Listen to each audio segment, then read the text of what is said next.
Bonjour à toutes et à tous et bienvenue aux auditeurs de Radio Grand Ciel qui nous écoutent d'Eure-et-Loir.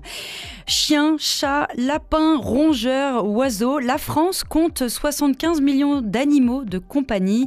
Cela signifie qu'il y a un animal domestique dans une maison française sur 2. Mais chaque année, dans notre pays, 100 000 animaux domestiques seraient abandonnés, dont 60 000 en été.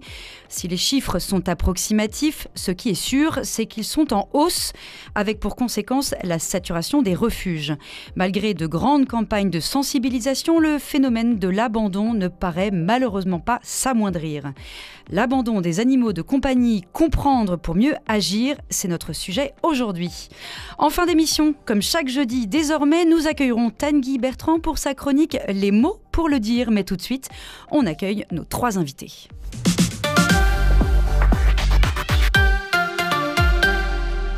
Et avec nous en studio, Daphné Mayens, bonjour. Bonjour. Vous êtes bénévole, membre du conseil d'administration du refuge de Carquefou et éducatrice canine. Vous menez des ateliers de prévention morsure dans les écoles. Tout à fait, oui, c'est ça. Alors, je précise, en France, il existe 2 systèmes de refuge de protection animale, un système hiérarchisé qui collecte beaucoup de dons et des refuges indépendants dont vous faites partie, Daphné Mayens. Oui, alors c'est vrai que c'est un peu une spécificité du refuge de Carquefou, c'est d'avoir l'appellation SPA, donc Société Protectrice des Animaux. Mais nous, on s'appelle SPA de Loire-Atlantique. Mais on va avoir tendance quand même à plutôt utiliser le terme refuge pour éviter que les gens soient un petit peu confus par rapport à ces appellations. Donc nous, on ne dépend pas du réseau national SPA, on est vraiment indépendant dans nos dons, dans notre trésorerie et aussi dans nos décisions concernant les animaux. Et c'est important de le préciser. Oui. Et à savoir aussi que nous, on a la particularité d'avoir le contrat de fourrière avec Nantes Métropole. Donc tous les animaux qui sont trouvés en divagation, non identifiés, passent par le refuge pour faire leur période de fourrière du coup. Donc ça fait beaucoup d'animaux, on imagine. Ça fait beaucoup d'animaux. Avec nous également Nathalie Simon, bonjour. Bonjour. Vous êtes vétérinaire et comportementaliste et vous avez créé la méthode La conduite accompagnée du chien. Enfin, avec nous également dans ce studio, Leïla Bayarjo, bonjour. Bonjour. Vous êtes membre de l'association 1000 Moustaches. C'est une association de famille d'accueil qui prend en charge les animaux abandonnés ou en situation d'urgence. Exactement, des particuliers qui nous appellent directement. Soyez les bienvenus, toutes les 3. Peut-être pour commencer, au début de l'été, les associations comme la SPA lancent de grandes campagnes de communication pour lutter contre l'abandon des animaux. Et pourtant, chaque été, c'est la même rengaine. Les refuges sont débordés. Daphné Mayens, comment s'est passé l'été? Comment il s'est déroulé pour le refuge de Carquefou? Combien d'animaux vous avez accueillis? Alors, pour les équipes du coup salariés bénévoles, ça a été assez intense. On a eu faut savoir qu'on a des signalements de maltraitance sur lesquels on ne peut pas pour le moment agir puisque du coup on n'a pas la place pour prendre en charge ces animaux. En parallèle de ça, on continue d'avoir des animaux qui arrivent par le biais de la fourrière, soit trouvés en divagation, soit qui sont retirés par exemple si le propriétaire fait l'objet d'une condamnation judiciaire. Donc ça, c'est aussi des cas un petit peu particuliers. Et donc, là, on a eu... en fait, ce qu'on observe qui est assez exceptionnel, c'est qu'on n'a quasiment plus aucun seul chien qui est seul dans son box. On est obligé de mettre plusieurs animaux par box. Et c'est là où on voit que la saturation se traduit en fait visuellement, quoi. C'est quand les gens viennent chez nous, ils se rendent compte que, c'est pas juste un chien par box, c'est vraiment surpeuplé, quoi. Et vous, Leïla Bayarjo, avec l'association 1000 Moustaches, ça s'est passé comment l'été? Oui, nous au niveau de l'association, on n'a pas particulièrement de pic au niveau de la période estivale. Là sur juillet-août, on a une 30aine d'appels à peu près justement pour des demandes de prise en charge. Oui, je précise que, pardon, excusez-moi, je vous coupe, je précise que l'association reçoit des appels parce qu'elle ne dispose pas de refuge mais de famille d'accueil. Donc d'abord, elle reçoit les appels des propriétaires de chiens ou de chats, enfin d'animaux, dont ils veulent se séparer. Oui, exactement. Et ensuite, on voit si on a des familles d'accueil qui sont disponibles et qui sont adaptées par rapport au profil de l'animal qui demande la prise en charge. Là, du coup, sur l'été, on a une 30aine d'appels et seulement 2 prises en charge de fait par rapport à des chiens, faute de familles d'accueil justement disponibles pour les autres demandes. On parle bien évidemment d'abandon, mais pas forcément de maltraitance. C'est pas la même chose. C'est ça qu'aussi on peut préciser, Daphné Mayens. Oui, tout à fait. Vous allez avoir le phénomène d'abandon, donc qui concerne plus ce qui va être à l'initiative du propriétaire qui se rend compte qu'il n'a pas finalement les capacités de subvenir aux besoins de son animal. Ça peut être pour des raisons financières, ça peut être des contraintes de temps, ça peut être voilà. Et on distingue ça effectivement des actes de maltraitance qui vont être tout ce qui est de l'ordre de priver un animal de soins ou faire preuve de violence envers lui, voilà, ce genre d'actes où on va retirer la garde de l'animal au propriétaire. Alors, quant au type d'animaux abandonnés, il est dit que les chats représentent 2/3 des abandons, parce qu'évidemment, les chats non stérilisés prolifèrent. Nathalie Simon, vous me dites si je me trompe, mais un chat en 4 ans peut avoir une descendance de 20 000 individus. Ça veut dire qu'aujourd'hui, il faut encore faire la promotion de la stérilisation ? Encore et encore plus même, parce que en fait il y a une mode là en ce moment où on dit faut pas stériliser votre animal, ça peut gêner sa croissance, etc. Donc les gens extrapolent en ce moment que finalement il faudrait pas stériliser leur animal de compagnie. Or quand on voit la multiplication possible des chats, effectivement là c'est un problème, et c'est ça aussi qui fait qu'il y a un engorgement tous les mois d'août dans les refuges, parce que en fait les gens oublient qu'il y a une saison de reproduction chez les chats. Donc les chattes, elles commencent à venir en chaleur en janvier. On a une première portée en général qui arrive avril et elles reviennent en chaleur très vite, 3 semaines après, la plupart du temps. Ce qui fait qu'on a des portées qui arrivent en août. Et là, les gens sont en vacances, donc il n'y a plus de famille d'accueil, il n'y a plus de famille adoptante. Et les gens, ils se débarrassent de leurs portées. Ils les larguent dans la nature. Et c'est comme ça qu'on se retrouve avec un tripoté de chats qui arrive en plein mois d'août, juste quand justement il y a déjà un engorgement parce que les portées d'avant ne sont pas encore placées. Et là, c'est une catastrophe, mais ça fait des années que ça dure comme ça. Et là, le problème, c'est qu'il ne faut vraiment pas oublier que la stérilisation, c'est à faire avant 6 mois. Les gens oublient ça. Ils laissent le chat commencer à reproduire et après, ils ne s'en sortent plus. Ça va très vite. Les chats, en 15 jours, ils sont pubères, ils font des petits. Voilà. Et on ne le sait pas toujours, surtout quand on nous confie un chat. On reviendra justement sur les modes comment on peut dire, d'adoption des animaux. Au début de l'été, on a vu, tout le monde est sur le pont pour alerter sur les abandons et donner des conseils, des bonnes pratiques pour les départs en vacances. Comment vous voyez, vous, justement, l'évolution des abandons Daphné Mayens, Leïla Bayarjo, est-ce que ces dernières années, ça a augmenté? Alors, Leïla Bayarjo. De mon point de vue, il y a vraiment une réflexion à avoir sur sa vie personnelle et professionnelle, de se dire que quand on adopte un animal, il faut penser à beaucoup de choses. Alors, il y a des choses, en effet, qu'on ne va pas réussir à prévoir. Mais c'est vrai que, comme le disait Daphné tout à l'heure, ça va être énormément de raisons sur des déménagements, des séparations, des divorces. Beaucoup de choses où c'est vrai que l'arrivée d'un enfant, des allergies, il y a énormément de raisons qu'on voit et des schémas qui se répètent énormément. Je pense que ce soit en refuge ou en association. Mais ça a augmenté ces dernières années, les abandons ?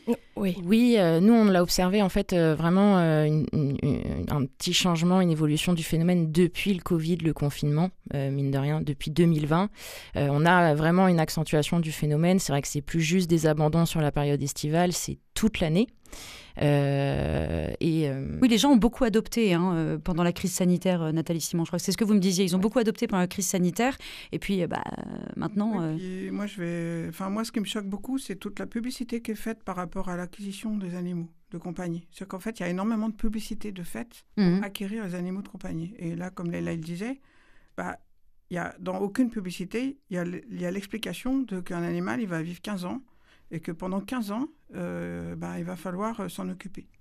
L'influence des réseaux sociaux aussi, je trouve que c'est assez terrible. Ça joue un rôle énorme, vous me disiez ça, que les réseaux sociaux jouent un rôle énorme dans la vie. Voilà, sur des vidéos, des images que les gens vont voir de quelques secondes, quelques minutes, ils vont se faire toute une idée de ce que c'est que de posséder un animal sans vraiment se renseigner sur les contraintes, les besoins, le temps que ça prend, l'argent aussi que ça peut coûter.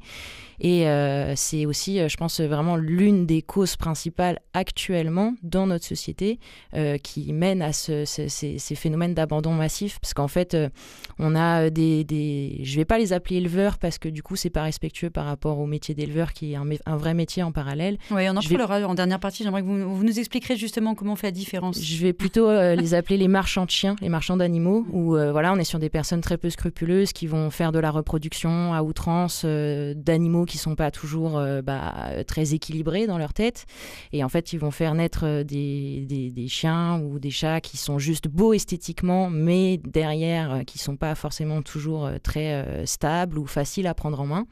Et ces animaux-là vont être placés dans des familles souvent primo-adoptantes, donc des familles qui n'ont jamais eu d'animaux auparavant et qui vont se retrouver en parallèle parfois des changements de vie qu'on peut tous avoir, confrontés à des difficultés de comportement, des réactions imprévues, des fois ils vont se sentir en danger et ça c'est une autre cause aussi des abandons aujourd'hui.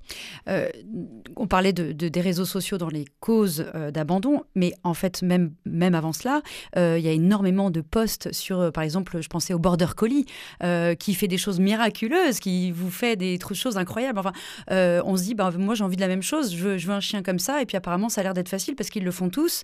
C'est ça aussi, c'est vendre du rêve avec un animal de compagnie qui, en fait, on l'acquiert et il est déjà capable de tout ça. Oui, tout à fait. En fait, on part du principe, alors là je pars surtout sur les chiens, c'est moins le côté chat, je pense que peut-être que les filles pourront plus développer l'aspect chat. Sur les chiens, on a l'habitude de voir des races, alors effectivement, si on part sur le Border Collie, le Malinois, le Berger australien, aujourd'hui qui ont beaucoup la cote, ces races-là, on va se dire, elles sont intelligentes, donc elles sont faciles à éduquer, et en fait, c'est tout l'inverse. C'est pour les rendre, entre guillemets, faciles, simples, il faut d'abord beaucoup répondre à leurs besoins, et leurs besoins, c'est de l'ordre de 3 à 4 heures d'activité, de temps à consacrer par jour. Et tous les jours, du lundi au dimanche, même pendant les vacances, même quand on est malade, voilà quoi. Mais sur les réseaux sociaux, le chat aussi fait rêver. C'est la ronron-thérapie, le chat qui va faire du bien, le chat qui va calmer votre enfant, qui va canaliser ses émotions. On oublie qu'un chat, c'est aussi des besoins et qu'on ne l'acquiert pas pour soi-même, peut-être. Nathalie Simon ? Moi, je dirais que pour le chat... je pense que c'est beaucoup plus facile que le chien. Donc, c'est une acquisition facile parce qu'elle ne coûte rien. La plupart du temps, on peut trouver des chats gratuitement. Donc, alors que le chien, c'est un petit peu plus compliqué maintenant, trouver un chien gratuitement. Le chat gratuit, on va se l'approprier, en fait. C'est l'idée, encore plus que de câlin, c'est le jouet. Oui. Le chat jouet, mais le chien jouet aussi. Et puis, pour revenir au chien, je voulais rajouter quand même sur la publicité de l'éducation qui est faite en ce moment. C'est qu'en fait, on fait de la pub que ça va être facile d'éduquer un animal parce qu'en fait, on va pouvoir lui donner des gourmandises et puis le faire obéir. Alors ça, c'est une catastrophe parce qu'en fait, c'est pas comme ça que ça se passe avec un chien. Léla Ebaï, un jour, je vous vois sourire. Oui, il y a plusieurs façons d'éduquer un chien avec des positions très, très, très différentes sur le domaine de l'éducation canine de manière générale. Mais c'est vrai que je rejoins les filles sur dire qu'il y a un vrai fantasme à l'idée d'avoir un chien de nos jours, en pensant que ça va être facile, peu importe le modèle d'éducation qu'on choisit. C'est vrai que faut comprendre que c'est pas toujours évident, que ça demande beaucoup de temps, qu'avoir un chien, c'est une grosse charge physique et mentale au quotidien, qu'on peut avoir énormément de doutes au niveau de notre adoption, mais que le but à ce moment-là, c'est de s'accrocher et de s'entourer de personnes bienveillantes pour y arriver. Le chien, il a rien demandé, il est arrivé dans le foyer, mais maintenant qu'il en fait partie, il faut le garder. Et puis l'éducation, c'est une vraie question, mais il y a aussi quelque chose, c'est que on traverse une crise économique, l'inflation. Selon un sondage IFOP de 2022, 7% des sondés déclarent s'être séparés de leur animal de compagnie pour des raisons financières. Quand on cumule frais vétérinaires, inflation, ça peut vite devenir ingérable. C'est l'un des principaux motifs d'abandon aussi ces 2 dernières années. Daphné Mayence. C'est un facteur déclenchant, je pense. C'est un facteur déclenchant, Simon. C'est sûr, parce que c'est comme les décompositions familiales, les recompositions familiales, c'est le facteur déclenchant pour moi. Mais effectivement, les gens ne sont pas toujours prévenus, effectivement, quand même, du prix que ça va leur coûter quand un animal va grandir, surtout les chiens. Et ils peuvent être surpris aussi chez les chats, parce qu'ils croient que ça ne coûte pas cher le chat. Oui. Et ça, c'est un piège aussi, parce que dès qu'il y a des chirurgies ou autres à faire, là, ça peut coûter cher. 900 € par an pour un petit chien, vous me dites si je me trompe, 1000 pour un chien moyen et au moins 1300 chaque année pour un grand chien. Et puis, comme vous le dites, un budget qui peut grimper avec la vieillesse de l'animal. Ou l'accident. Ou l'accident, et qui est plus fréquente chez les chats. Je veux dire, les chats se bagarrent, qu'on le stérilise ou pas d'ailleurs. Le chat, on ne peut pas le garder chez soi, et donc les accidents arrivent. C'est sous une voiture. C'est quelque chose qui est discuté lorsque vous confiez des animaux, Daphné Mayens? Ah oui. Et Leïla Bayerjo, vous me répondrez juste après. Oui, complètement. Nous, on essaye de vraiment sensibiliser au maximum les personnes qui viennent dans une démarche d'adoption. Alors, on observe un petit peu, si je grossis les traits, deux types de catégories de personnes. On va avoir les familles qui vont avoir beaucoup d'exigences ou qui se présentent et en fait qui ont une idée toute faite du chien qu'elles souhaitent. Et elles vont nous dire, voilà, il faudrait qu'il soit OK avec les enfants, qu'il fasse telle taille, qu'il ait pas les poils trop longs, qu'il accepte de ramener à la balle. Enfin voilà, en fait, on arrive avec des critères très précis. Un catalogue de où du coup, de qualité. Voilà, le boulot, c'est le travail qu'on mène, c'est de leur faire comprendre que ça va être aussi à elles de s'investir pour obtenir ce résultat-là. Et sinon, on a aussi des personnes qui sont juste très très curieuses, très posées, très réfléchies, qui sont prêtes à prendre le temps nécessaire pour rencontrer les animaux, pour revenir, si elles ne trouvent pas le jour J l'animal pour lequel elles vont avoir un coup de cœur. Et donc oui, c'est vrai qu'on mène vraiment on essaie de sensibiliser au maximum à tout ce que ça peut nécessiter comme frais, donc pas seulement juste la nourriture et les soins et les vaccins tous les ans, mais effectivement s'il y a un accident, si vous devez le faire garder, s'il y a des cours d'éducation à prendre, voilà. Tout ça, ça fait partie du budget aussi à envisager et pas seulement l'aspect alimentaire et le rappel de vaccins annuels. Leïla Bayerjo? Oui, tout à fait. Pareil, au niveau de l'association Mille Moustaches, ça fait partie de notre procédure d'adoption. Alors, on ne demande pas de fiche de paye ou de revenus d'imposition ou quoi que ce soit, parce qu'on estime que, en fonction des revenus, une personne va pouvoir vouloir justement s'investir et prendre en charge réellement les frais vétérinaires qui peuvent arriver, peu importe les revenus mensuels. Mais par contre, ça fait partie des questions qu'on pose, en effet, de savoir est-ce que les charges vétérinaires vont être acceptées, les vaccins vont bien être faits, est-ce que les animaux qui sont déjà présents dans le foyer sont à jour au niveau de leur protocole vétérinaire aussi. Et vous alertez, même en demandant, vous alertez aussi, parce qu'on peut avoir toute la bonne volonté du monde et puis un jour se rendre compte que finalement c'est pas possible. Oui, même sans contrôler, malheureusement on peut pas contrôler, mais rien que de poser la question lors de la procédure, de savoir si les personnes se sont renseignées par exemple pour prendre une assurance ou une mutuelle pour leur animal, rien que ça amène déjà des questions en amont de l'adoption. Et au moins, on se dit que les personnes commencent à y réfléchir. Nathalie Simon, vous me disiez que, parce qu'il y a d'autres raisons d'abandon, mais vous me disiez qu'avant tout, c'est un processus. Expliquez-nous. Ah bah oui, complètement. Ça fait très très longtemps que je travaille dessus, que malheureusement, c'est pas suffisamment pris en compte, parce qu'en fait, dans la démarche de prévention, moi, j'ai toujours analysé toutes les causes des difficultés qui vont se présenter avec les chiens dans les familles, pour prendre le chien, parce que c'est quand même le plus important. Parce que le chat, c'est plus les conditions de vie et l'organisation de la famille. Mais pour le chien, il y a quand même tout un processus d'éducation quand on acquiert un chiot, quoi. Et là, il y a énormément de difficultés qui ne sont pas prises en compte avant. Or, il y a des étapes de développement du chiot qui vont inévitablement poser problème aux familles. Je pense à l'étape de... Alors, il y a l'arrivée du chiot, où parfois les gens ne se rendent même pas compte. Alors là, je pense que vous allez être d'accord avec moi qu'un chiot, il va falloir le sortir toutes les heures et demie quand il arrive. Là, ils se disent, non, moi je suis en télétravail, je peux pas, ou je suis partie toute la journée. Donc là, c'est un vrai problème tout de suite pour acquérir la propreté. Après, il y a une espèce de modus vivendi, ça commence à s'améliorer un petit peu. Puis après, on a l'étape des 4 mois, où là, les gens se rendent compte que le chien a des pattes. Et que comme il a des pattes, il va falloir qu'il court et qu'il aille sortir en promenade davantage. Et là, ils n'ont pas prévu le temps qu'il faut pour sortir le chien. Et après, on a l'étape de la puberté qui arrive assez vite. Dans les races moyennes, c'est 6 mois, 7 mois. Et là, à la puberté, il y a tout un tas de comportements, si vous n'avez pas stérilisé l'animal en amont, qui vont apparaître, que les gens sont surpris de ce qui va se passer. Et là, ils n'arrivent plus à gérer, en fait. Ouais. Et au niveau éducation, il y a vraiment un processus qui fait que si les gens comprennent qu'en amont, qu'il y a ces étapes-là à comprendre, et qu'ensuite, si on a mis en place tout ce qu'il faut avant, moi, je n'ai pas d'abandon en prévention. Jamais. Ouais. J'en ai pas. Et pourquoi ? Parce qu'on a anticipé les étapes. Or, la plupart du temps, des gens qui acquièrent un chien en ce moment, avec les pubs et tout ça, en fait, ils se disent, on verra ça. Alors, on verra ça, mais je vais acheter ça, puis je vais acheter ça. Alors, ils achètent tout un tas de bêtises dans les magasins ou par Internet qui sert à rien. Ils dépensent de l'argent là-dedans, hein. Des poussins, des machins. Mais les chiens, c'est pas ça qu'ils ont besoin le plus. Ils en ont besoin, mais pas tant que ça. Il faut garder leur argent pour investir justement dans un bon process de prévention. Quitte à être accompagné dans l'éducation. Et voilà, et il faut qu'ils aient anticipé effectivement toutes ces étapes pour eux dans le temps qu'ils vont passer et dans l'argent qu'il va falloir mettre en avant avec ça. Donc si je comprends, en fait, l'abandon, c'est plus un manque parfois d'anticipation, de préparation des propriétaires dans l'adoption. Est-ce qu'il y a du coup une part, la part des chiens identifiés dans les abandons, elle est majoritaire ?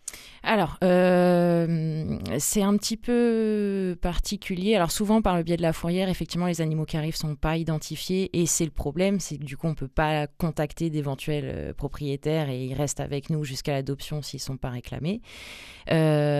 Sauf qu'aujourd'hui, comme du coup, tout le monde est saturé partout, hein, c'est pas juste sur Nantes ou en Loire-Atlantique, c'est vraiment sur tout l'ensemble du territoire. En fait, le phénomène qui se passe, c'est que les personnes vont d'abord, dans un premier temps, tenter d'abandonner dans les règles. Et comme toutes les structures leur refusent parce qu'elles n'ont pas la place, elles vont aller les abandonner ensuite de manière sauvage. Donc, c'est-à-dire abandonner un portail, attacher un poteau, laisser sur une aire d'autoroute, les fameuses méthodes qu'on connaît tous. Et quand l'animal va être récupéré par la fourrière en divagation et qu'on va rappeler le propriétaire, là, le propriétaire va dire qu'il ne souhaite pas récupérer son animal. Et le souci, c'est qu'on ne va pas porter plainte contre toutes les personnes qui refusent de récupérer leur animal pour abandon. Il est un peu là le problème. Ouais, parce que sinon, il faudrait qu'on aille déposer 10 plaintes par jour, tous les jours, quoi. Leïla Bayerjou, vous êtes d'accord sur le fait qu'en fait, c'est peut-être un manque d'anticipation, de préparation, comme le disait Nathalie Simon, dans l'abandon des animaux, c'est un peu la raison principale. Oui, tout à fait. C'est vraiment une prise de conscience là-dessus, un recul à avoir avant l'adoption. Il y a des méthodes qui existent pour essayer de se rendre compte de ce que ça fait d'avoir un animal au quotidien. Je pense juste quelque chose de tout bête, mais à essayer de demander à de l'entourage, de la famille qui ont un animal de temps en temps le garder sur un week-end, sur une petite semaine. Il y a le fait aussi de pouvoir devenir famille d'accueil pour des associations, déjà parce que ça va nous aider énormément, même sur des périodes données, justement pour des vacances, dépanner d'autres familles d'accueil, ou alors sur une durée indéterminée, mais jusqu'à l'adoption du chien ou du chat. Ça permet quand même de se rendre compte au quotidien de ce que ça implique et de savoir si on est vraiment prêt ou pas pour une adoption.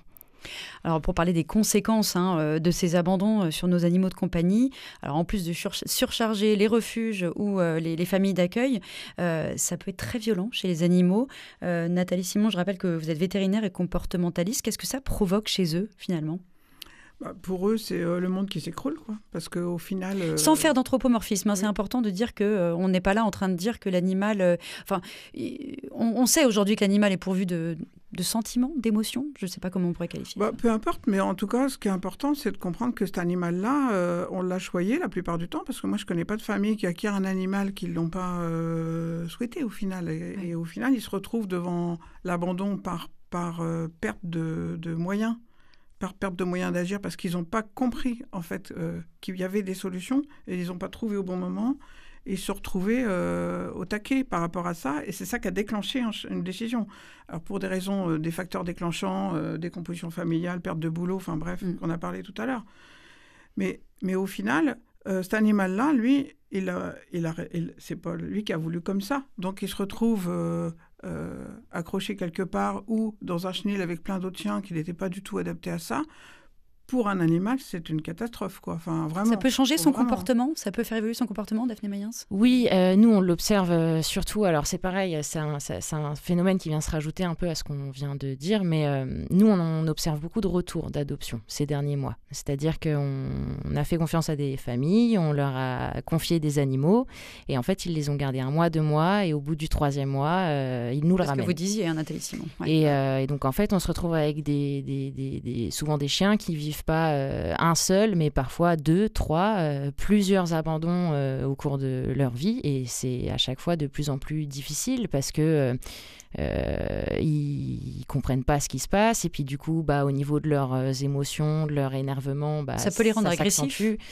C'est pas forcément que ça les rend agressifs, mais ça va les rendre plus nerveux, plus sensibles, plus à fleur de peau, quoi. Une perte de confiance dans les humains. Ouais. Ils sont abandonnés chaque fois. Il faut retravailler cette confiance à chaque fois. Et surtout, la communication, elle n'est jamais la même. Vous prenez une famille, vous prenez une autre, les codes de communication ne sont pas transmis. Le chien, les gens ne savent pas qu'est-ce qui s'est passé, comment il a compris les choses, comment il a appris, parce qu'il y a eu des méthodes d'éducation qui sont différentes. Ouais. Il y en a un qui a puni, l'autre qui n'a pas puni, l'autre qui a récompensé. Non, mais moi, je vois des chiens, ils ne comprennent plus rien. Il faut tout reprendre. Mais c'est compliqué pour un chien, ou même pour un chat. Hein. Mais encore plus pour un chien, je trouve, parce qu'on lui demande tellement au chien en ce moment. On lui demande d'obéir, on lui demande d'être comme ci, on lui demande d'être comme ça. Enfin, et comme vous dites, il y a une liste de trucs. Alors moi, je veux un chien qui fait ça, qui fait ça, qui fait ça. Alors, non. Il porte beaucoup. Et on va poursuivre notre échange dans quelques instants. On se questionnera sur ce qui est mis en place aujourd'hui pour éviter l'abandon des animaux, comment responsabiliser les propriétaires d'animaux.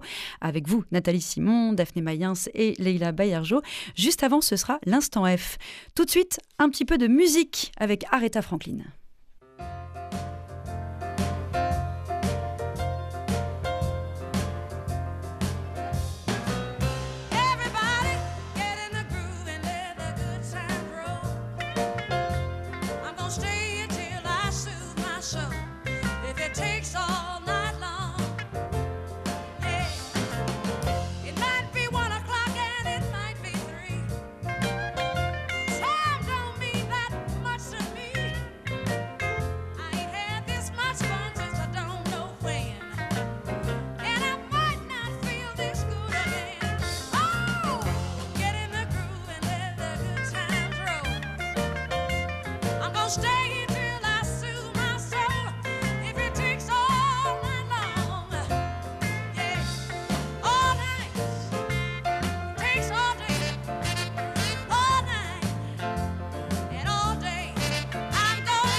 Good Times, c'était Aretha Franklin.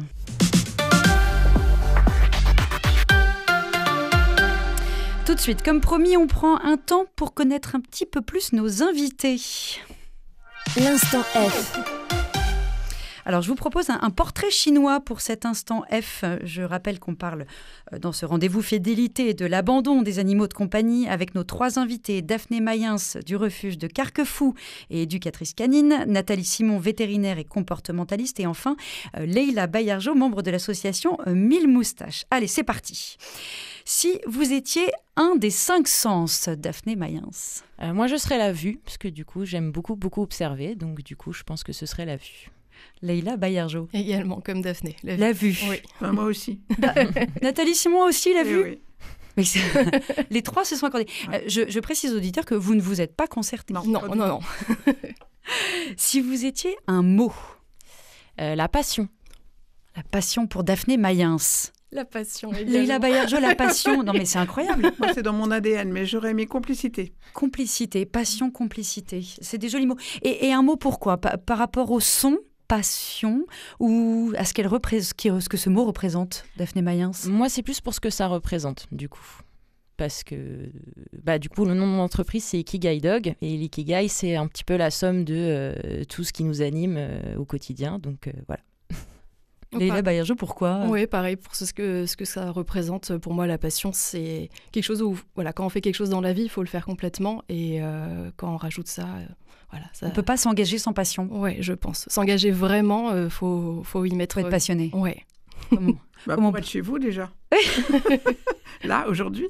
C'est vrai. Moi, ma passion, c'est la vie, mais la complicité, c'est ce que je veux transmettre. Oui, une complicité. Alors vous, c'est vraiment avec les animaux, avec les familles, avec tous les gens qui veulent aimer les animaux, pour qu'ils apprennent ça, en fait. En ce moment, on voit tellement de violence. C'est la complicité, c'est tellement important. Et la complicité, elle arrive que quand vous avez la confiance. Ouais. Donc il faut les deux. Et là, vous abandonnez pas. Hein.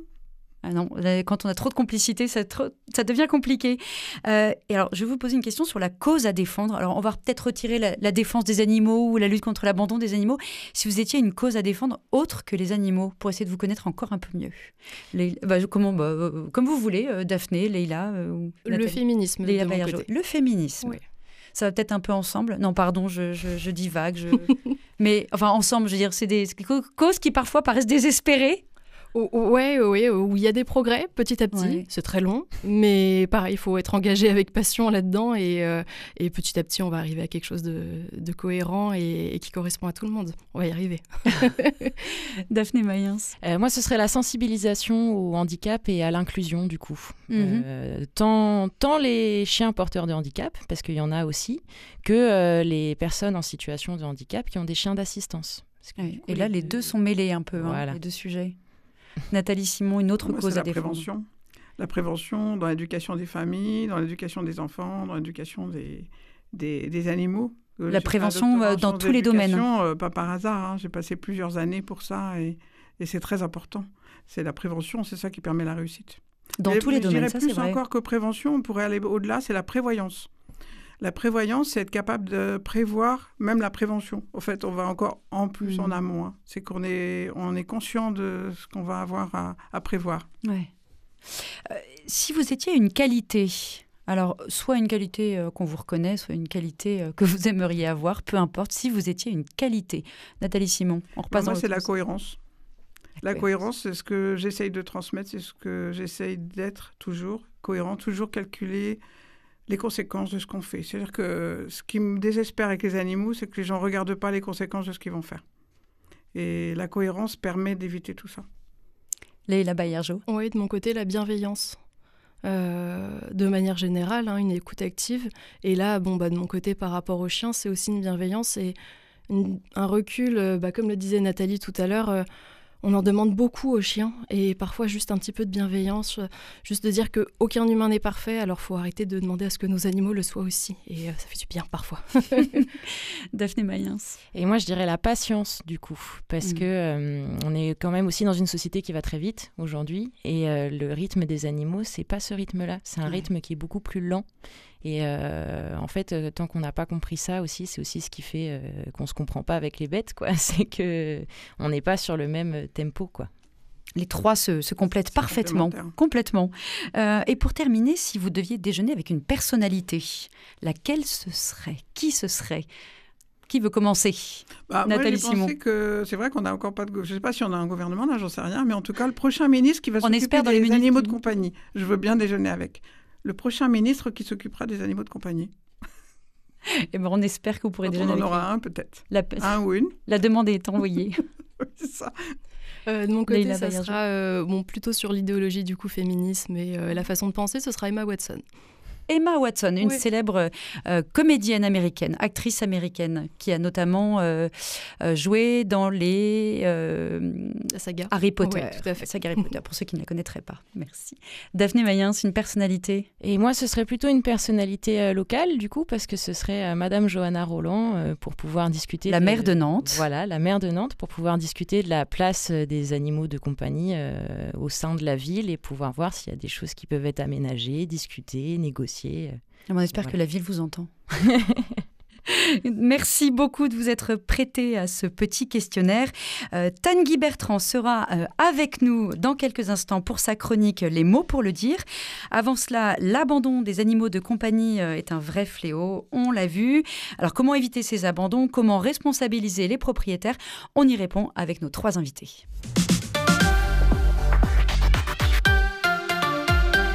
Nathalie Simon, je rappelle que vous êtes vétérinaire, comportementaliste.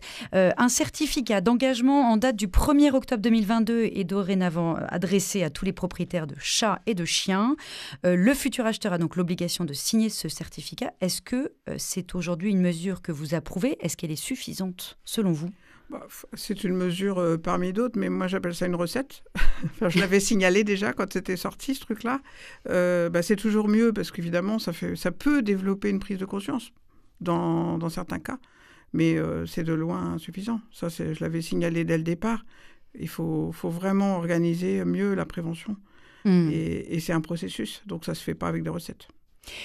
Léla Baillargeau, le certificat, il est vraiment donné à tous ? Alors, nous, en tout cas, dans l'association, oui. Ouais. Ça fait vraiment partie de la procédure pour adopter.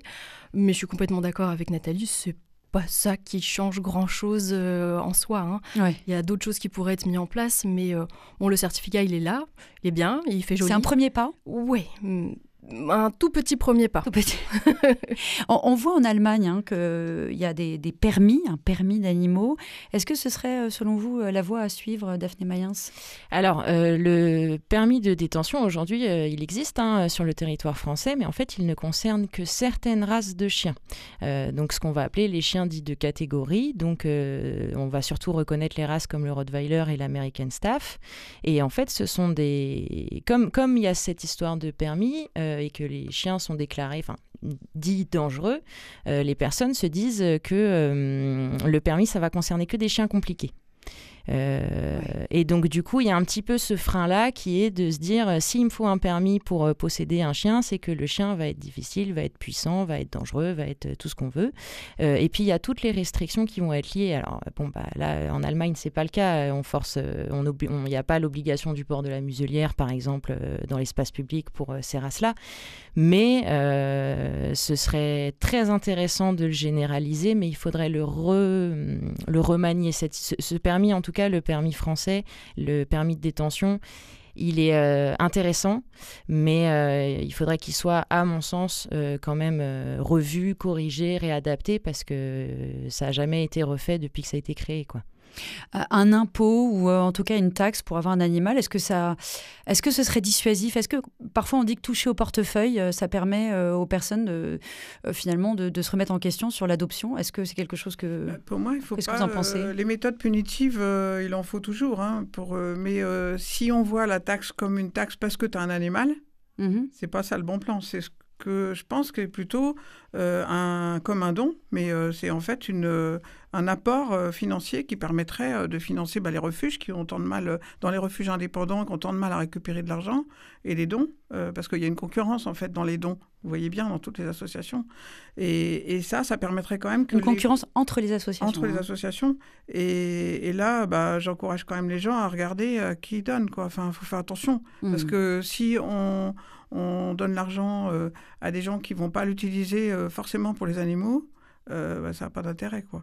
Et moi, je pense qu'il faut plutôt un apport financier, on l'appelle peut-être pas taxe, je ne sais pas, que les propriétaires peuvent tout à fait payer tous les ans, pourquoi pas. Mais ça pourrait financer un fonds, fonds systématique, parce que les associations qui ont du mal à récupérer des dons, c'est aléatoire, les dons. Donc des fois, il y a de l'argent, des fois, il n'y en a pas.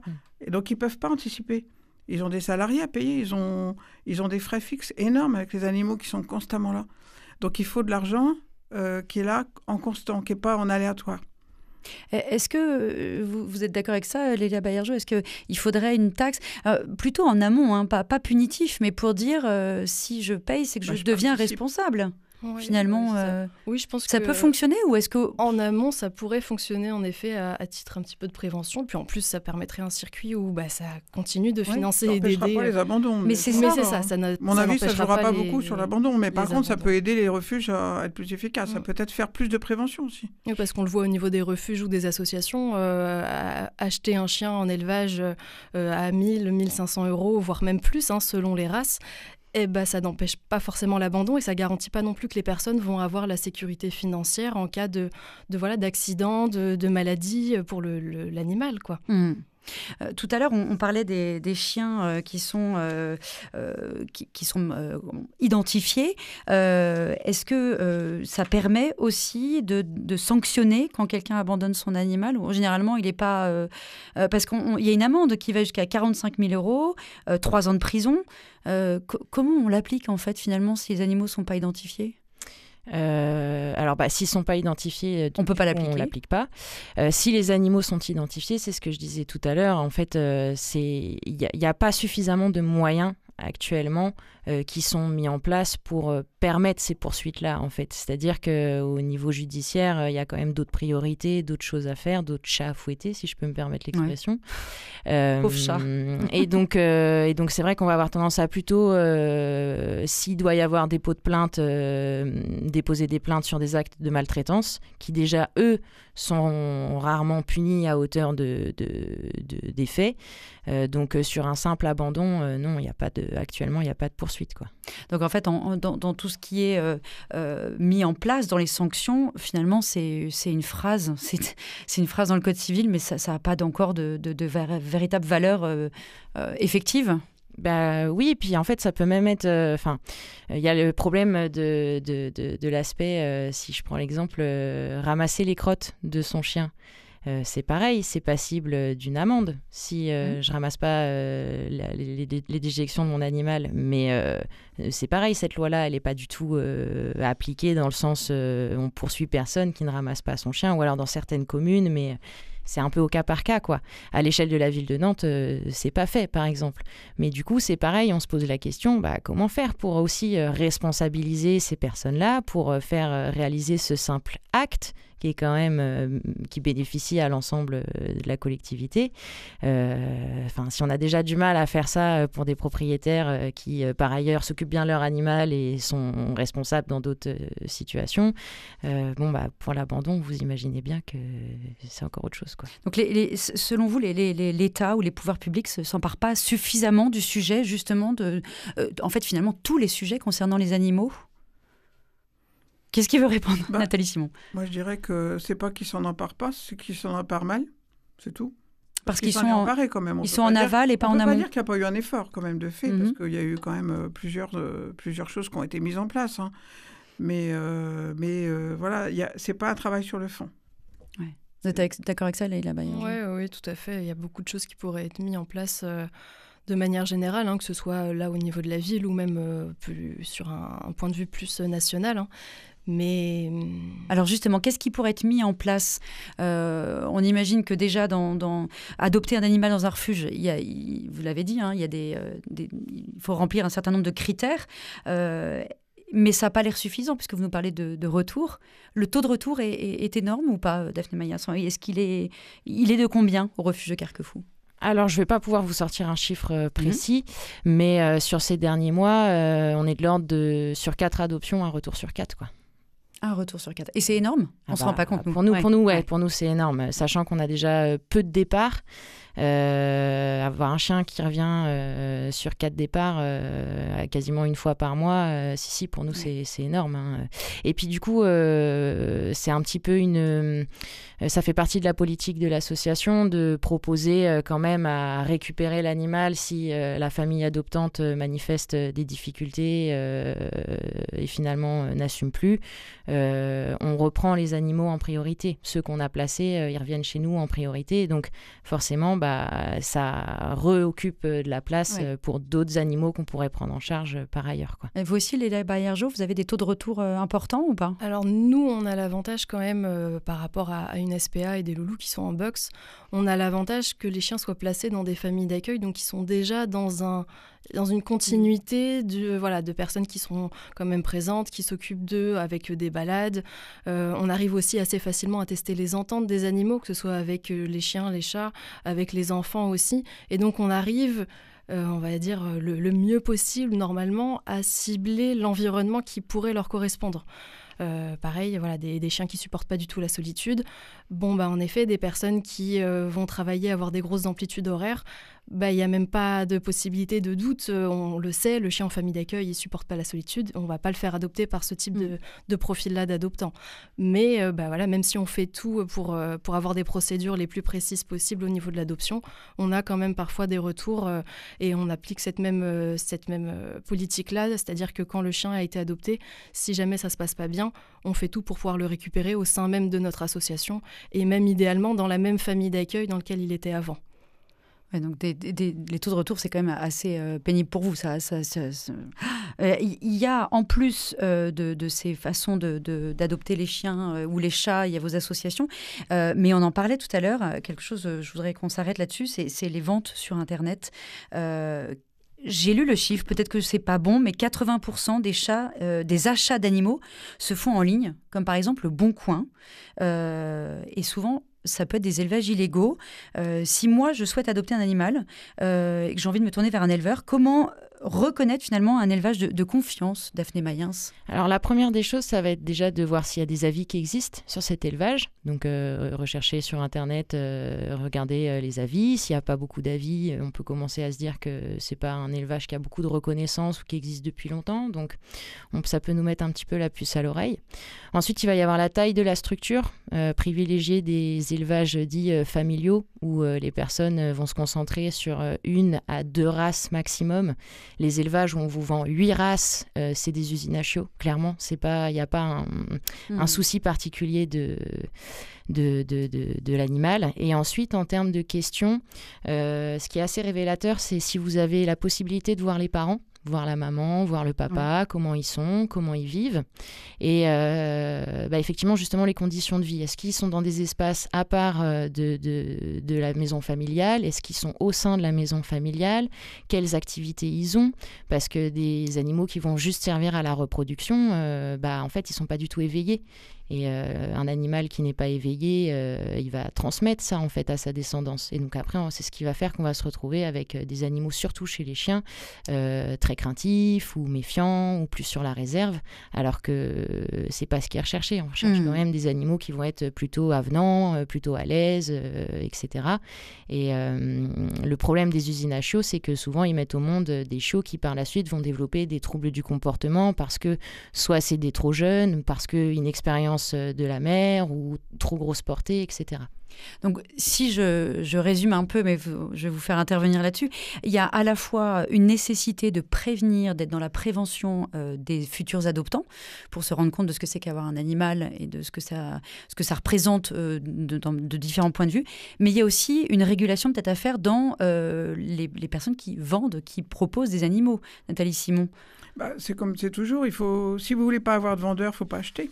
Donc en fait, moi, quand je conseille les gens pour acquérir un animal, je leur dis, on va d'abord regarder, alors on fait une prévention déjà sur le choix de la race du chien, quand c'est un chien, et même l'espèce, chien ou chat, parce que finalement, les gens, des fois, se dirigent vers le chien, et en fait, le chat est plus adapté pour eux.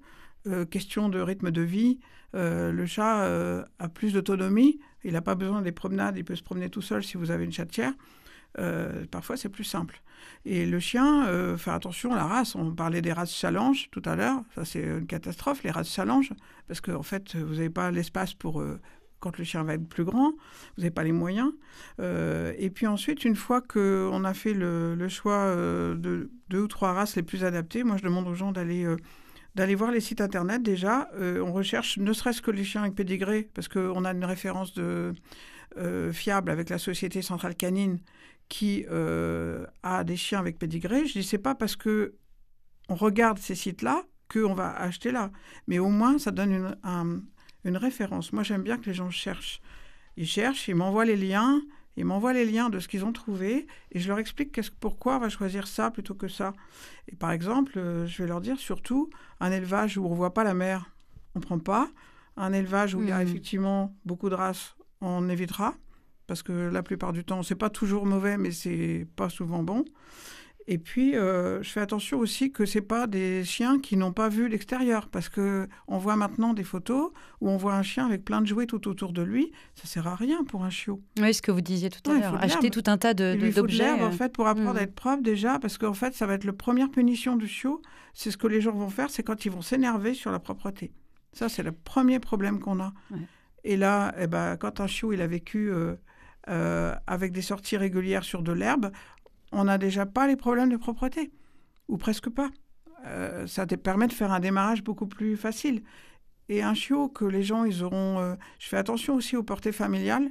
Les portées qu'on dit familiales, on a des familles qui élèvent des chiots et c'est leurs enfants qui jouent avec les chiots. Et ça fait des chiens qui sont exécrables à l'arrivée parce qu'ils sont déjà tellement excités qu'on ne peut pas les gérer. C'est important de le dire parce qu'il y a beaucoup de familles qui adoptent des animaux pour les enfants. Et vous dites, on ne doit pas jouer avec l'animal. On ne doit pas jouer n'importe comment. C'est-à-dire qu'en fait, le jeu n'est pas un... En fait, pour moi, le chien ou le chat, c'est pareil, le chat, n'est pas un jouet. J-O-U-E-T. Oui. C'est un animal, on va s'en occuper, on va lui donner à manger, on va le sortir, on va vérifier qu'il va bien, etc., etc. Ça, c'est l'apprentissage à faire aux enfants. Ça, c'est ça qu'il faut faire. C'est pas, tiens, je t'ai acheté un chien parce que tu en as demandé un. Bah non. Ça, c'est une erreur majeure. Oui, c'est ça une cause d'abandon majeure. Hein. L'adoption d'un animal, c'est important de le rappeler, c'est un projet d'adulte. C'est pas un projet qu'on fait pour compléter une photo de famille, pour faire plaisir, parce que ça a été réclamé, etc. C'est vraiment, faut vraiment que les parents soient aussi intéressés, passionnés, investis, qu'ils aient l'envie de l'avoir, cet animal, avant tout, avant l'enfant, en fait. Parce que si les adultes autour ne sont pas prêts à faire ce qu'il faut, c'est là où on va directement soit à des accidents, soit à des abandons. Oui, et puis dire à son enfant, je t'achète... ok, on va adopter un chien, mais c'est toi qui géreras les balades, etc. C'est pas viable. Non. Oui, ou même le laisser l'enfant jouer. Ouais. C'est-à-dire qu'un chien qui arrive à 2 mois avec des enfants en bas âge, ou même 4-5 ans qui vont courir partout avec le chien, en 2 mois, c'est foutu. Ouais. En 2 mois, c'est foutu, parce que le chien, il aura appris à jouer avec les enfants comme avec des chiens. Et alors là, c'est la catastrophe, parce que le chien, il a des dents. Ouais. Et quand il arrive à 4 mois, il change ses dents. Il a des grosses dents. Il n'a plus ses dents de lait. Et là, les gens disent, il m'a mordu. Je dis, oui, mais vous avez tout fait pour qu'il morde, là. Leïla Baillargeau. Oui, une petite précision sur, en effet, le fait que c'est vraiment la responsabilité des parents.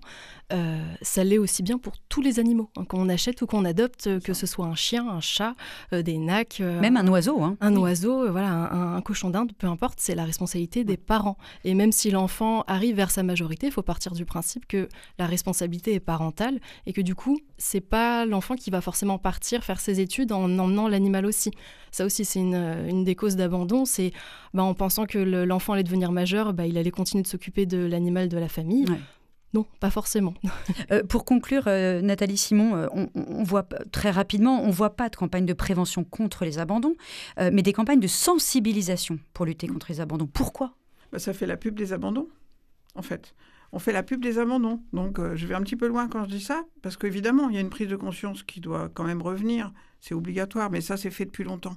Mais par contre, faire la publicité de la réussite, j'aimerais bien, moi, qu'on fasse la publicité des gens qui ont pu garder leur animal jusqu'au bout, qui l'ont bien soigné, qui s'en sont occupés. Et c'est cette publicité-là qu'il faut qu'on fasse. C'est intéressant, un point de vue très intéressant.